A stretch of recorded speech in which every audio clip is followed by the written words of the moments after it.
Welcome back to my channel. Thank you so much for being here. We're not going to waste any time. We are about to jump right into it and go over these 10 ways to balance your full-time job with a side hustle. Number 1, set clear goals for yourself. Unfortunately, you're going to have to write it down or write it down in your phone up under the notes section, but you're going to have to write it down to stay focused, because it can get overwhelming having a 9 to 5, 8 to 5, 10 to 7, 7 to 7, whatever your job hours may be. And along with the side hustle. So at first, when you are starting out, it can get a little challenging. It can get very challenging at first because you're trying to balance, your full-time job and with that stress, and then starting a side hustle, realizing, I am an all-in-one. I am PR, I am marketing, I am customer service, I am email marketing, payroll, non-payroll, invoice, a lot. So definitely set clear goals for yourself when you're first starting out. Definitely give yourself some grace because it is not going to be perfect. It's going to be bumps in the road. It's going to be a lot. But you can do it because I do it every day, all day. Number 2, manage your time effectively. You've kind of got to write out a little schedule or even a big schedule because time can get away from you. You're like, oh, let me unwind. Let me scroll TikTok a few minutes. You're steady scrolling. 30 minutes to an hour, 2 or 3 hours have went by and you've spent all your time on there. So definitely set clear goals and manage your time effectively. Now, what I recommend, what I do is that I create a schedule for the week. Really longer than that, but we'll just say a week.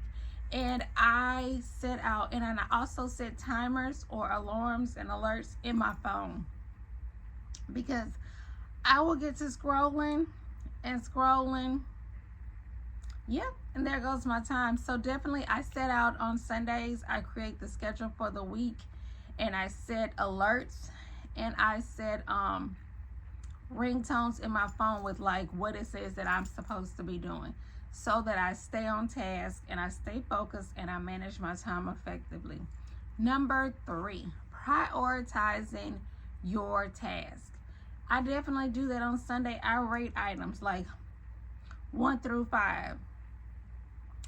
5 being the least what I need to do, and low key, I'm probably not gonna do it. But number 1 items are definitely on there. And if they are super important to you, tell Siri, tell Alexa, tell your iPhone or your smartphone to set you a reminder so that it gets done. Because honestly, guys, the more alerts and more systems you have in place, the less stressed you are, because you know in your mind that you have systems in place. Now, when you first start putting these parameters in place, you're going to be like, it's going to be uncomfortable. It's not going to feel good. It's going to be stressful. It's going to be trial and error till you figure out the right system for you. I have alerts. I have daily to-do lists. I like checking stuff off. I like stuff manually. It makes me feel good and accomplished. You may be a digital person. I haven't got there yet. I love pen to paper, so that when I get home on Monday mornings, my to-do list for Monday is already there. I don't have to think about it. I know first things first, I'm going to do laundry, and then I get that out the way. But then I start looking at my to-do list. It keeps my stress level low. It keeps the wrinkles away, and it keeps the gray hairs away. I probably do look 40. I'm not going to say I don't, but I probably do. But I don't have any wrinkles. That's my biggest fear. And I don't have any gray hairs. So it's because I take 1 hour a week manage my week for the upcoming week, and I don't have to think about it. I have alerts in my phone. I have all that set up. So definitely give that a try. Utilize weekends and evenings. Definitely. Whew, I'm looking at my notes. Definitely. Some weekends you definitely want to take the family out, take the kids out, and unwind. I get it. But them other weekends, put that on the schedule. The other weekends, map out what you're going to do and how you're going to be doing it, because the more you put into your side hustle and managing that, the faster they may turn into your full-time hustle, and you can let the main one go because the side one has now taken over. So definitely don't treat it as a little side hustle, because the side hustle can become a big main hustle. I mean, from one of my side hustles, I set out to make a bag, 1,000, and I end up making 1,500. I want to say 1,500, 1,550, somewhere up in there. So the side hustle can work. I advertised, I did what I needed to do, and I had a goal, and I exceeded that goal. So don't sleep on these little side hustles, okay? And that was just me reselling stuff out of my closet. Reselling stuff out of my closet on Facebook. Not even Marketplace, just on my Facebook page. So don't think these side hustles can't do it. Delegate tasks. You can outsource some stuff that you are not proficient in. You can look on Fiverr, and that's the most affordable place. Or you can put an ad, a post on Facebook or Instagram. Well, Facebook probably be more beneficial. Put an ad out and look for somebody. Make sure you put how much you're willing to spend on that task, so that you won't, that'll help minimize all the inquiries. If you put everything up front, that way they know what it is, and so when they hop in your inbox and your DM, they already know what the parameters are, and you won't have 1,000 messages saying, how much is, the starting pay. You put it out there. Stay organized. Woo! That one, we could stay on that one all day, because again, it goes back to Sundays. Sundays is the day that I sit down, I take that hour and prioritize, stay organized, meal prep, get the meals together, write it on the calendar so I'll know. Just get everything that you can, in order.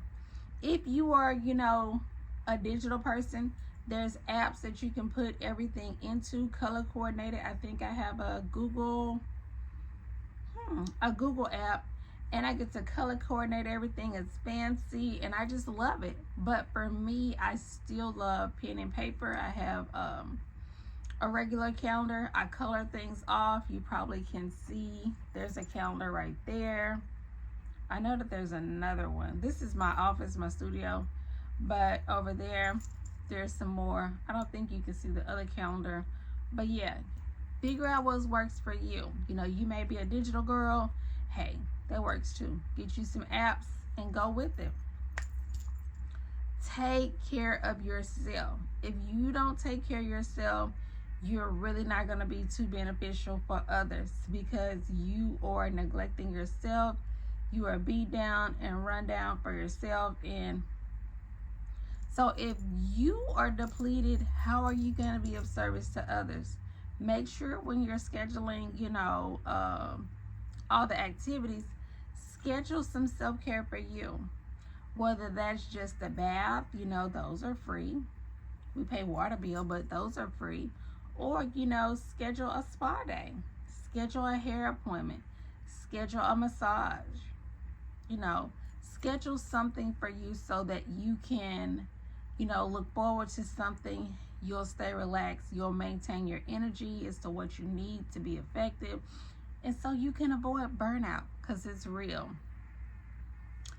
Automate as much as you can with your business. There's lots of apps that will help you automate, emails, payments, and stuff like that, and streamline it.